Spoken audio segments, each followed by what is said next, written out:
Dia de los Muertos 5, Noche de Terror. From the film school dissertation trying to convince you this movie is a classic. A screenwriter has been asked to deliver a script for a new entry in the legendary Dia de los Muertos horror franchise, but can he keep himself together as the line between fantasy and reality begin to blur? Overview. Noche de Terror tells the story of a Hollywood screenwriter, James, who has been tasked with the job of writing the script for Dia de los Muertos 6. He begins to realize that the world of his script is starting to invade the real world, and that the fictional character Porkface may be trying to kill him.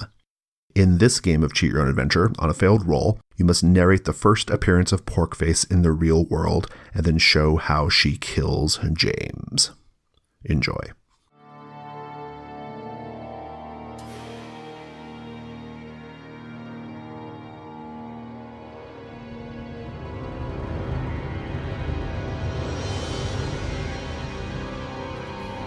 You promised us this script weeks ago, your producer yells on the other line. How hard can it be?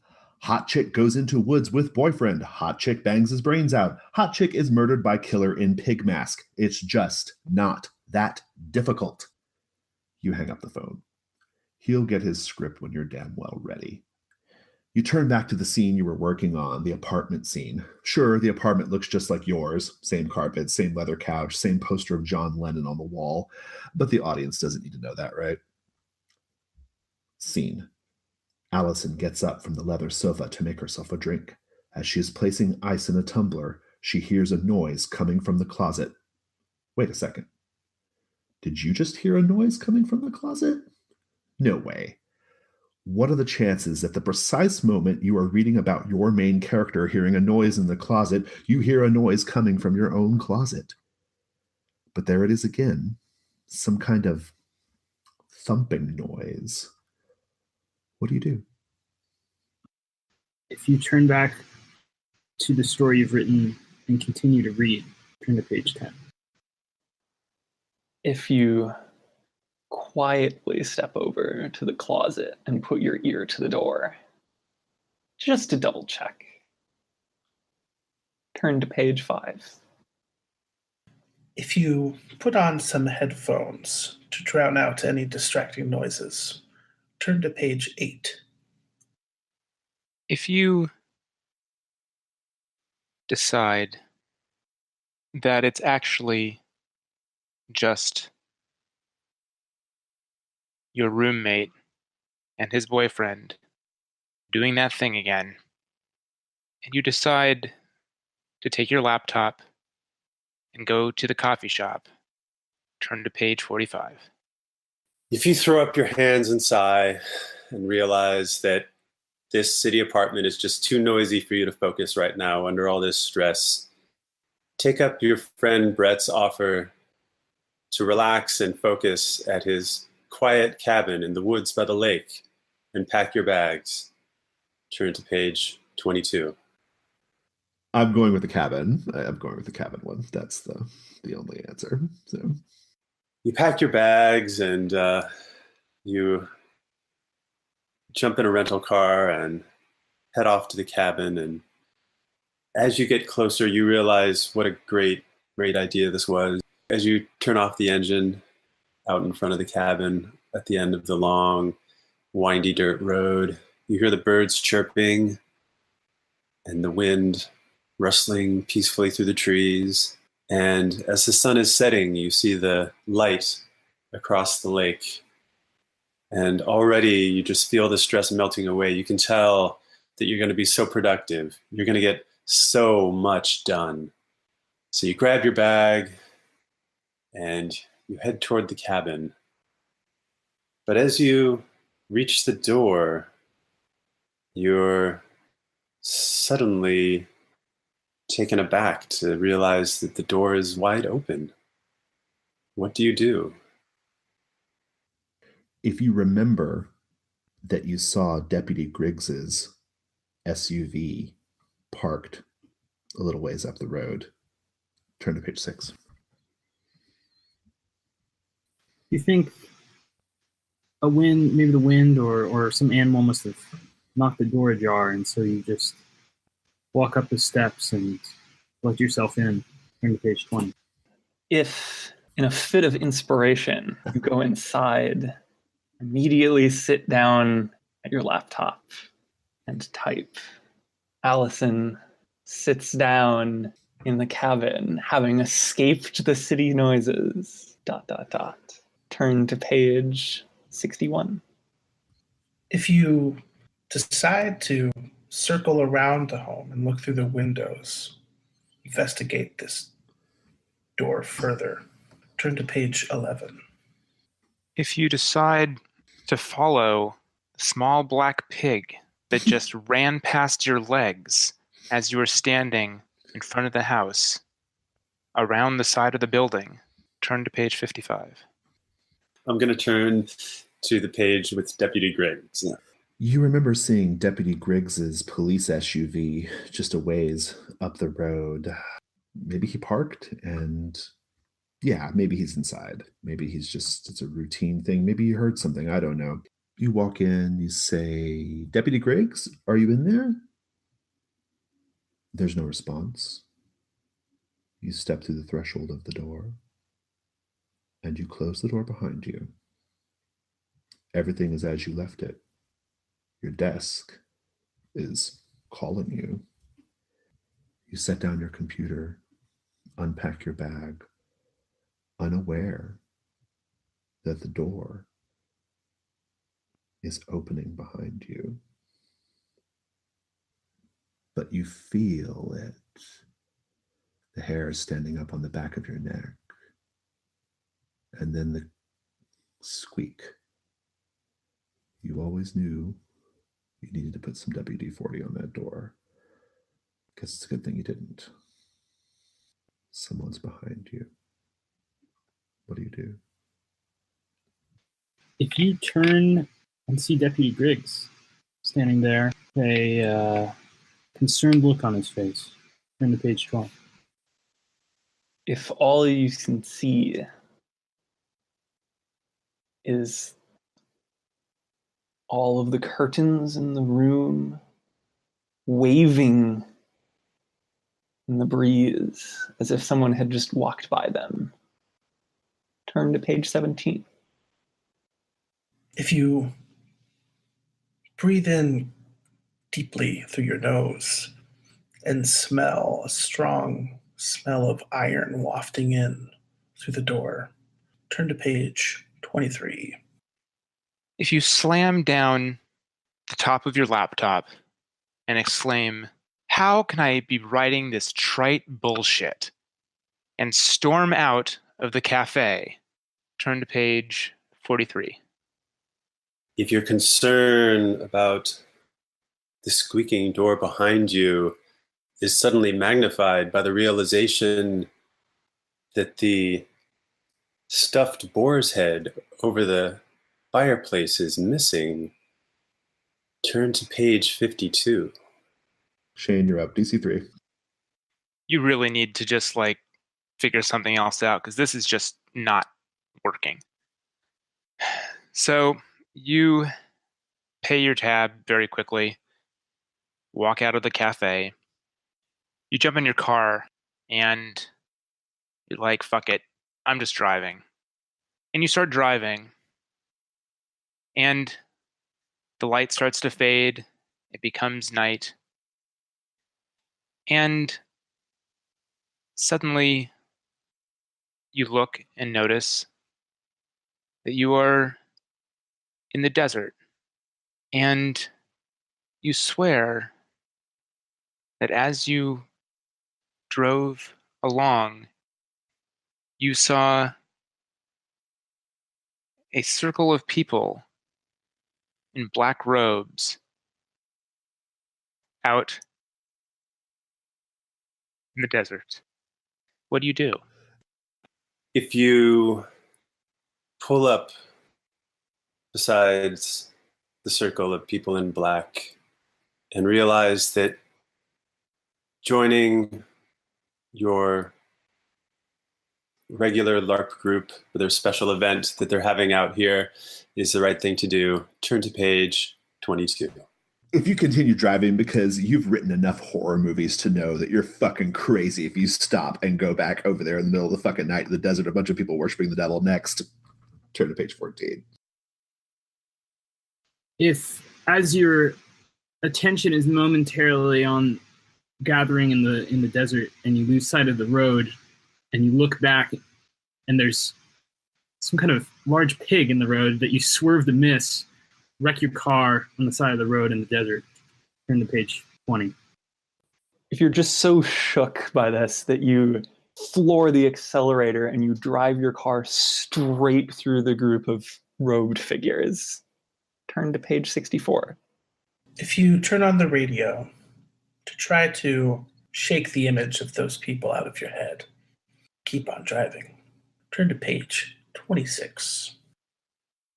Let's keep on driving. No. Fuck no. 3 times over, fuck no. No. You have written enough horror movies to know that whenever you're out at night and you see something weird going on the road, off the side of the road, and you stop, you're just asking for it. I mean, you are just asking for it. I mean, hello, you wrote Bride of Satan 3, and that's exactly how it ended. You keep driving.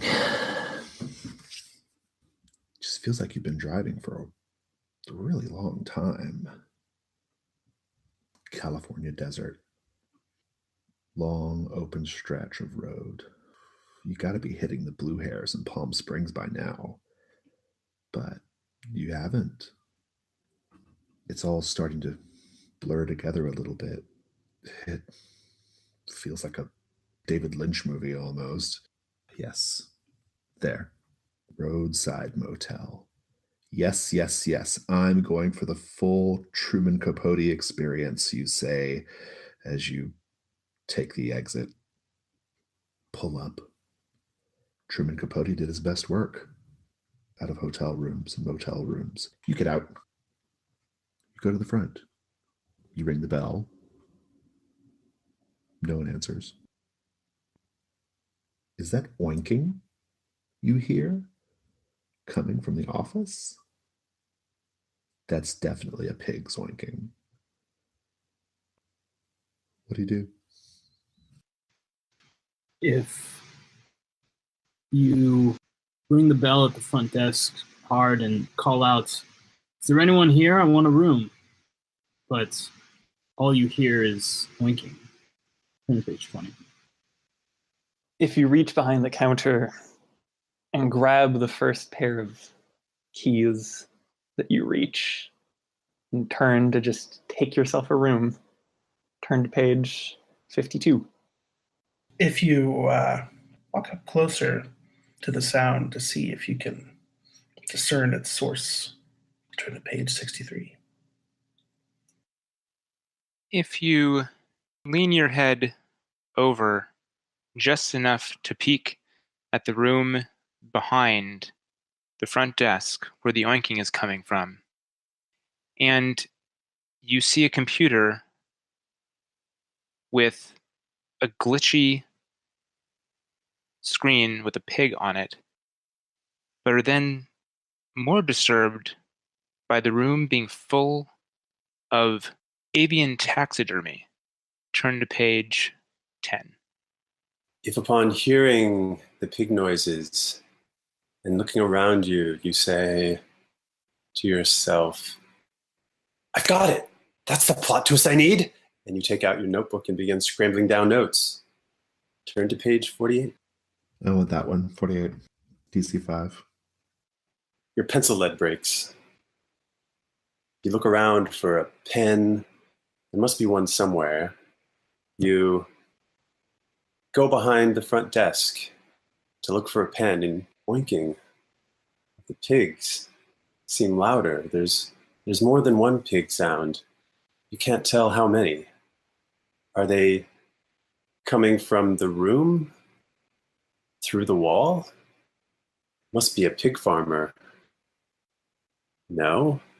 There's no pig farms out here, are there?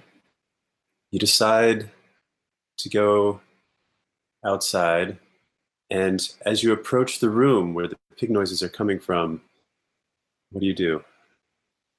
If you realize this is the exact plot of Motel Hell 3, turn to page 41.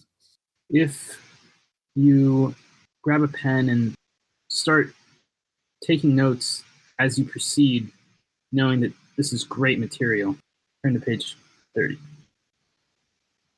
If you just can't stand it and you turn around and walk back out the door, turn to page 13. If you just can't stand it and need to know further, reach for the door handle, open the door just slightly, and turn to page 111. If as you stand outside, you hear a door slam shut, somewhat far away, and you look up and notice someone walking down from a house on a hill, down towards you, and you decide to wait for them, turn to page 86. I'll turn to page 111 and open the door.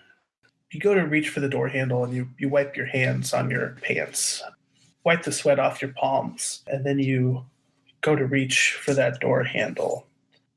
And you start to creak it open and you turn it just slightly.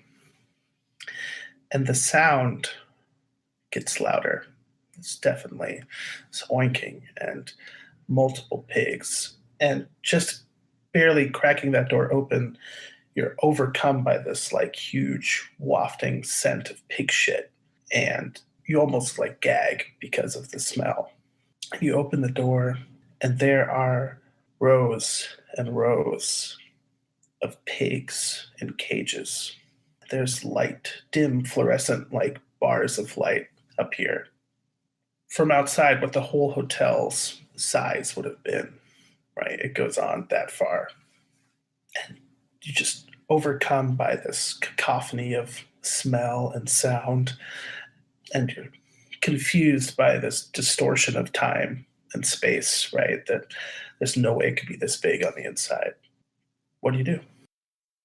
If you nope the fuck out and get in your car and you're like, I have seen this one, nope, and you pull out onto the highway and continue driving, turn to page 61. If you decide, this is gold, your friends at the Animal Liberation Front, I'll eat this up, and you take out your cell phone to start filming it, turn to page 18. If you are surprised to see the heroine of your story, Allison, approaching you, turn to page 31.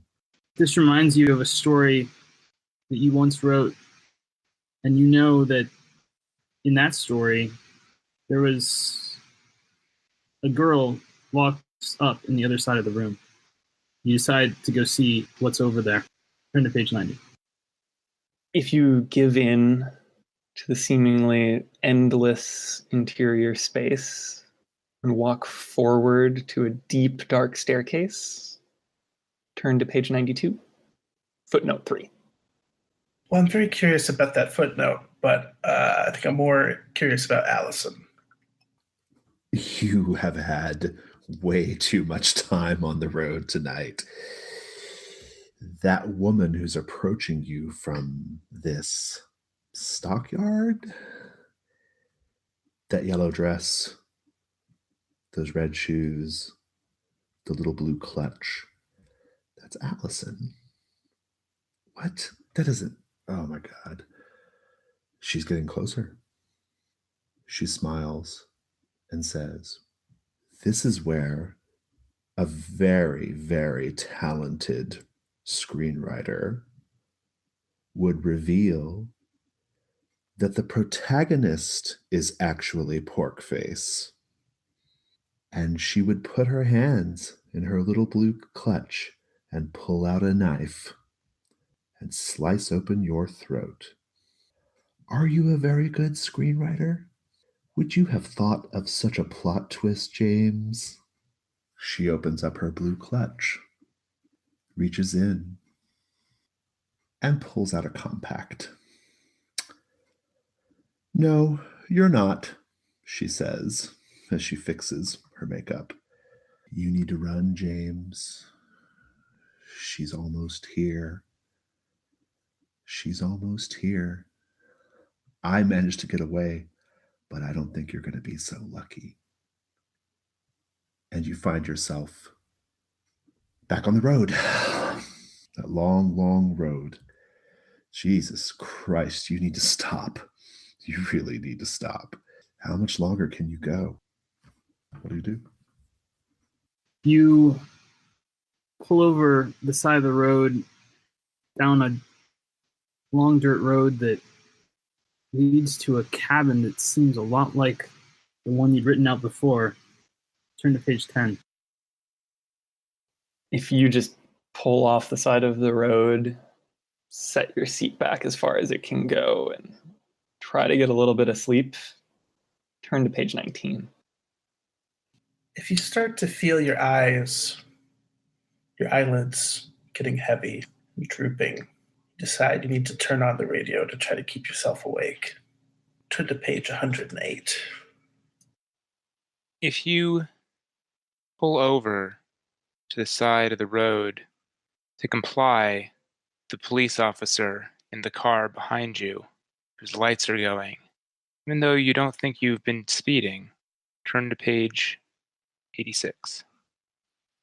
If you roll down the window a bit so you get a little fresh air, and then look beside you at your girlfriend Allison asleep in the passenger seat, and you tell her, "Darling, we're almost there." Turn to page 8. Brian, with the cabin.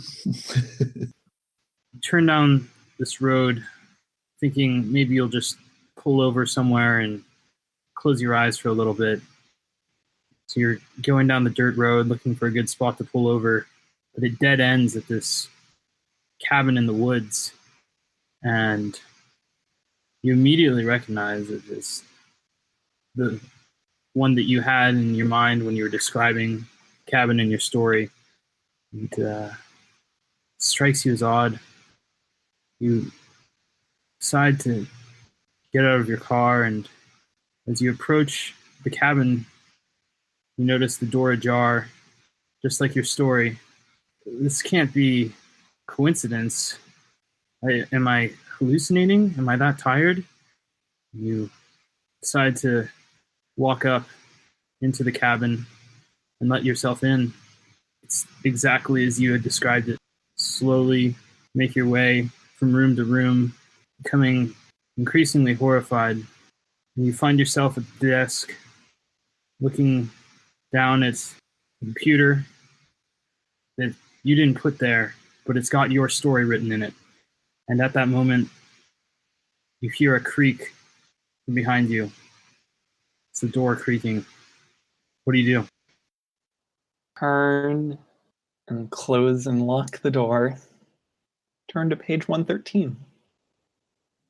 If you scroll through the story that you had written and see what happens next, turn to page 29.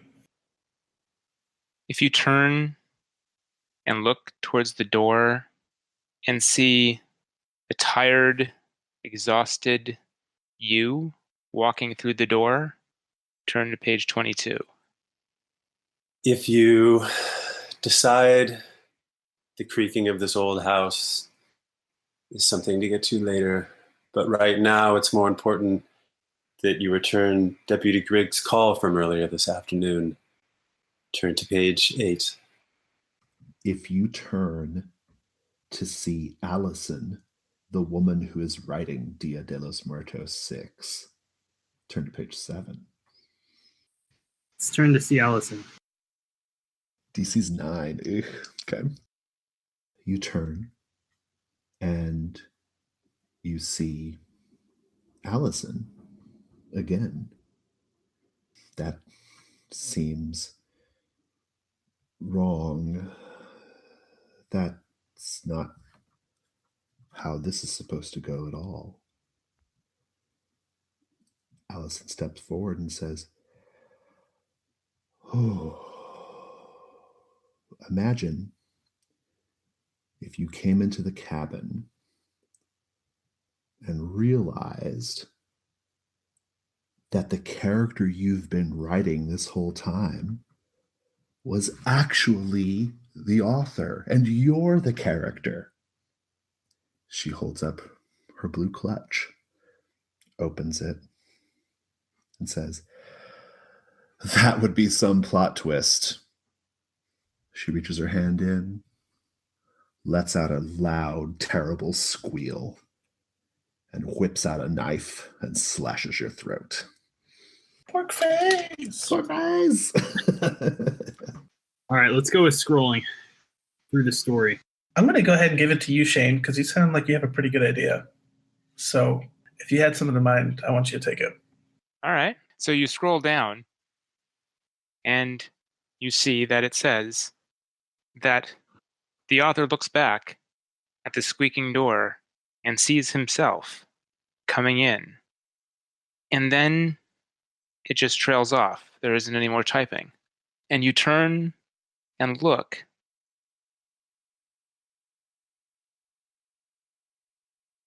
And you come in through the door and see the laptop where you left it. And you think, I have an idea. And you sit down at the desk. You start typing. And suddenly, wafting in the night air, is a perfume that you haven't smelled. No, it couldn't be. And you turn your head and look through the window, and you see the top of someone's red head walk past. What do you do? If you decide to pick up the blue clutch, you notice laying on the table beside you. Turn to page 23. If you decide to pick up the blue clutch, pull out the compact, and fix your makeup, turn to page 19. If you lean into the computer and watch as new letters are slowly typed into the story, turn to page 73. If you reach over and from the blue clutch pull a knife, turn to page 172. If you decide that this is all way too meta for the common viewing audience, there's no way that the producers are going to go for this. You slam down your laptop lid and startle your fellow cafe visitors. Turn to page 6. I'm going to go with cafe. So you slam down the laptop lid. You start putting it away in your bag, slam down what's left of your latte. You have a feeling you should just head over to, there's a local theater that plays crappy horror movies. You're just like, I just need to go and watch whatever's on tonight, entrench myself in the genre and remember what it was that people really worked with, right? And so you sling your bag over your shoulder. You walk out. The bells on the door swing behind, or kind of clang behind you. But in your rush, you didn't really notice that everyone was staring at you silently. Everyone. Your whole trip out. And even as you walk away, the camera stays as you walk off and shows people walking up to the window and staring at you. You come up to the marquee, and wouldn't you know it, Dia de los Muertos 7 is showing. You didn't even know where that was, right? That was supposed to be some lost footage or something that never got into production. So you pay your $5 to get in, matinee, and you sit down. You're the only one in the theater, of course. Movie's going on. It's really cliche, crappy stuff. But the moment comes where the killer's finally going to be revealed to be Porkface. You got your pad out and you're taking notes because you're like, all right, what's this going to look like? And the heroine turns her shoulder, and out of the silver screen, ripping through with a big knife, comes a squealing, masked pig face. Makeup. You're sitting in the cabin. Was that someone's red hair I just saw outside the window? No. You reach for your compact. You open it. Your eyeshad is a little smudged. It's all this driving you've been doing. You begin doing a little touch-up. But there it is again. That red hair just over the threshold of the window. James, the character in your story, has red hair.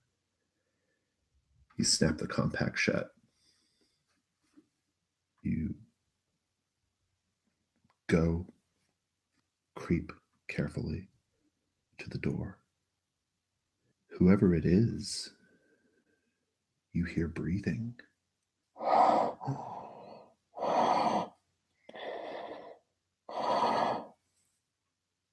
Surely someone's playing a joke. You swing the door open, and you see Michael. What do? If you go down to your knees and try to comfort this child that's clutching some garden shears for some reason, turn to page 15. If you instinctually kick the kid in the face, turn to page 9. If you say, Michael, what are you doing out here? You're supposed to be with your father. Turn to page 29. If you look and gravely shake your head and walk over to the desk and from the back of the chair, take the denim jacket and put it on and walk out the door with Michael, turn to page 37. If you stand up and shout, no, no, no, why can't you just tell the director to stay true to the script? And march out of the producer's office. Turn to page 100. I'm doing that. You slam the door to the producer's office behind you, and you go strolling across the Warner Brothers lot. You've had enough. You've had enough with Hollywood. You've had enough with the stars. You've had enough with your girlfriend, Allison, who's a drama queen. Yes, she's a beautiful actress, but you can't take this anymore. You are done. You're leaving this town. You're taking the first flight back to Chicago. You're just going to get a job at the movie rental store all over again. This is bullshit. You take a walk around the corner and you see this movie shoot. They're shooting some kind of a Western themed take on Shakespeare. You don't know. It's bullshit. You just need to cool off. So you decide to just kind of watch what's going on, watch the action around you, and then you feel this tap on your shoulder and hear a voice that says, I don't think you belong here. And you turn around, and there, dressed as King Lear, from head to toe, topped off with a pig's mask. Ah! Credits roll. Oh my God, it's amazing. Instead, I'm going to go with Brian's kneeling down to talk to the kid holding the gardening shears. You kneel down and try to comfort Michael, but he's got some kind of darkness in his eyes, and almost a determination to him that scares you. And you recoil a bit. He says, I've got a new mom now. What do you do? If you, in Dia de los Muertos 4, chose to accept Tommy's mother as your own, turn to page 54. If you take the ringing phone out of your pocket and pick up the call coming in from Tommy, turn to page 16. If you say, I have some pizza rolls for you, turn to page 28. If you accepted wholeheartedly your role as the bride of Satan in Dia de los Muertos 3, Turn to page 666. Chris. You look into Michael's eyes through dumb, stupid fucking pig mask. You just think to yourself, this is the best we could come up with? A mommy issues storyline? And you just feel this sharp sensation in your chest. And then this warmth. And you look down. And the shears are just through your chest, through your lung. And it fades to black. I want to see where this bride tie-in goes. Yes, I'm your mommy. I've always been your mommy, Michael. Since the very beginning. You have lots of mommies. And we have been carefully watching you this entire time. And here you are. You finally arrived where you're supposed to be.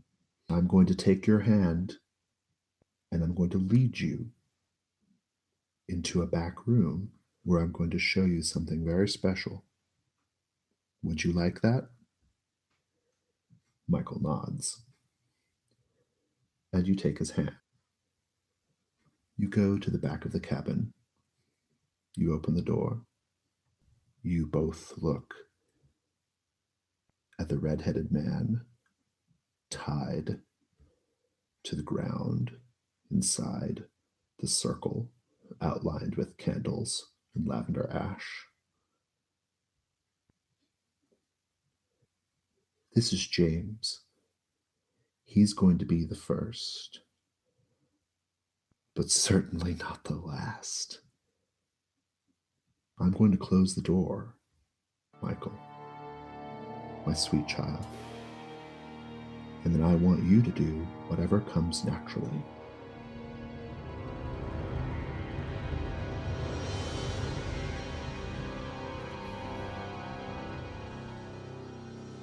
You should have said, if this story takes place post 1998 and you go on your computer instead. Oh, that's the best one. Just need some good old-fashioned exercise. That's all you ever needed. That's a classic pork face move, by the way. Just throwing that out there. I really want to know what's going on there. Up to the very end, I was like, is he going to say, what do you do? Oh, man.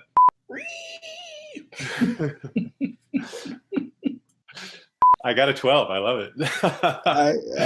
Good. None of us were prepared for anything now. Of course I have to go first. Okay.